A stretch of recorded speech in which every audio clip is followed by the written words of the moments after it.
So the one thing you did mention that made me think, you were starting to talk about that little divide between players having to choose between country or club, with Farrell obviously choosing not to do Six Nations, and I don't know how much you've seen of this, but England Rugby, to stop the exodus of players going to France, and actually I'm just going to bang on a bit of this minute. One of the reasons players are going to France is because the RFU hasn't managed to help clubs stay afloat in this country, are now bringing in some partial central contracts for certain players. And I don't know about you, right? I don't know about you. I want to hear your opinion first, but for me, off the bat, it's ridiculous. It is ridiculous. I fear we're going to violently agree on this one, because I think it's ridiculous as well. I don't think it's ridiculous in the sense of, we do want to support rugby clubs. We want to we can't lose another professional rugby club in this country, because it's a mockery if we do. But by partially centralising contracts with the country, we do two things, right? Firstly, we imbalance the financial situations of those clubs. Because if the rumours are true, and I don't know if it's actually happened yet, but for Saracens, apparently Jamie George and Maro Itoje are going to have these partial central contracts. So actually, that's going to enable Saracens to sign Itoje when probably they couldn't have afforded to do that. So doesn't that bring us right back to my second point, which is, what's the point of the salary cap then? And what was the point of like beating up Saracens and other clubs for going over the salary cap? What was the point of the penalisation? Yeah. Yeah. It just, right. Yeah, go on. You feel like you... If I can just say, sorry. Oh, I see. Ignoring Put your head in front of it. Right? Yeah. That doesn't exist. Yeah. All right? Exactly. If we're trying to set rules, we can't then break our own rules, but also criticise those clubs when they break the rules. But the governing body is now breaking the rules within legal reason. There's no consistency with the law. There's no consistency with the moral aspect of it. And as you're saying, now Saracens get to keep their best talent, right? And the likes of Newcastle, who probably don't even hit their wage cap, they are screwed, right? But then also, they're screwed, but they can't be relegated. Yeah. And that in itself is a problem. So a team like Jersey, who've gone under, who deserve to be in the league right now, they can't even go up, so they can't facilitate their own payroll. They can't facilitate growth, and they can't facilitate the investments they would have done. And then obviously the investments which tanked and they have no money that have gone. The club like Newcastle, which I don't know how they're staying together. Probably they got some duct tape managing it.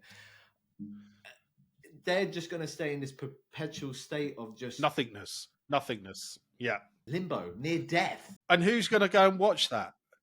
Fans aren't going to go and watch that because there's nothing to strive or get excited about. I'll tell you, mate, no one is, because you've seen how many people many people are watching those games when you watch highlights and watch the game live. You can have a terrace to yourself. How can you say let's support and promote rugby up north when, first of all, you're basically paying players to stay down south. You're paying players to stay at the club because you don't want to move abroad. You're then, as you said, you're saying you have to have a salary cap, but these players, you can have a bit of extra money. How is this different from giving someone a house which is not within the contract?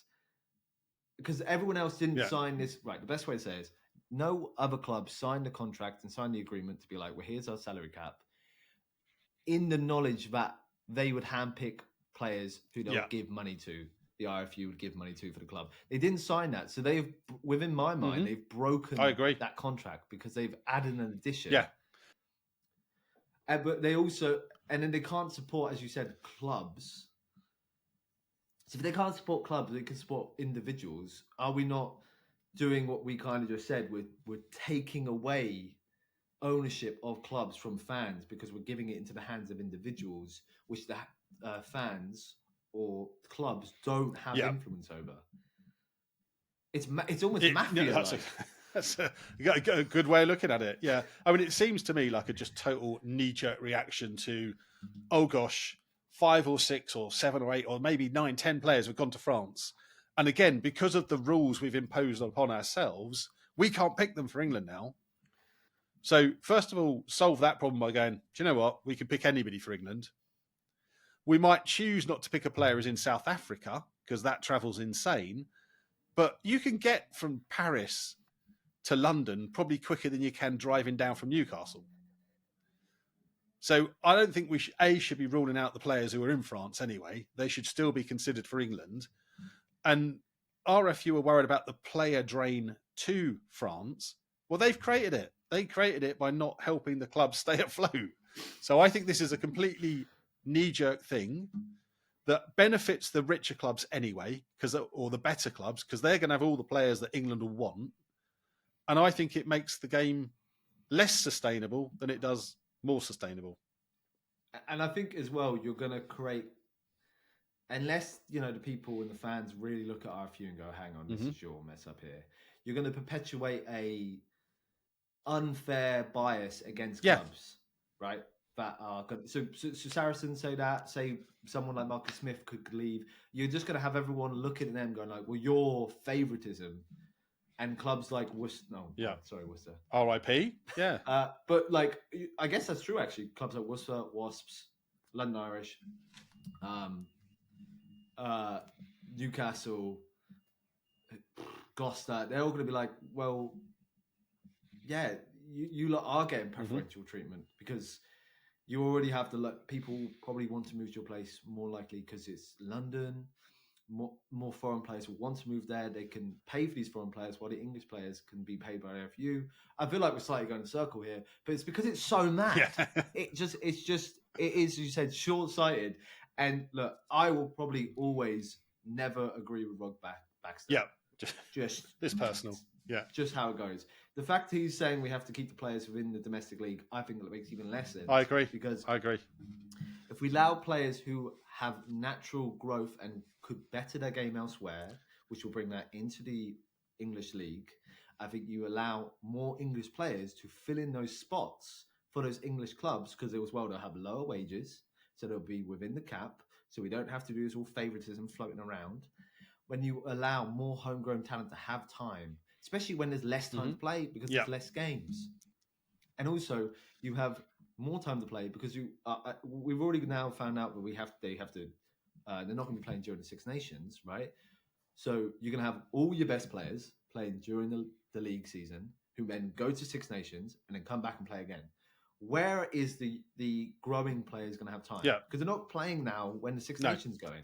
So give them time. If you let the best players go somewhere else, if they are getting good contracts and they are worth the money and other clubs want them and want them to be playing at a higher standard because the French league is a higher standard, you then allow more homegrown players to shine in our leagues and have more game time. And that's the best way to grow talent. We've got exactly the same problem domestically now as we got with Tier 1 and Tier 2 rugby. Where are the opportunities for the next generations or markets to get better? And interestingly, to your point around going to another league, you're going to be a better player. I don't know if you saw, but Ben Loader, who was with London Irish, is now playing for Stormers. Yeah. And he scored a worldie of a try. And surely he is going to be a better player for being out in South Africa for a couple of years than he would be continuing at London Irish. Albeit, I love London Irish. I thought they were a great club. Actually, a great club, great supporters, and played a lovely brand of rugby. But as an experience of playing a different style of rugby, tougher rugby in South Africa, he inevitably will be a better player. I think as well, if you're trying to manage people's lives, you can't go abroad. Yeah. But you have the dream to go abroad. Yeah. There isn't going to be this I love England. There's going to be a slight bitterness. And I think a lot of players and a lot of people who move abroad are able to grow and better themselves. I think you just want not just physical better players, you want better people in these positions. And the more experiences they have and the more control they have of their life, the better they are and the better they can probably bring that onto the pitch. Yeah. Yeah. No, spot on. If we're going to be more specific with Arnold, I said it wrong again, didn't I? You did.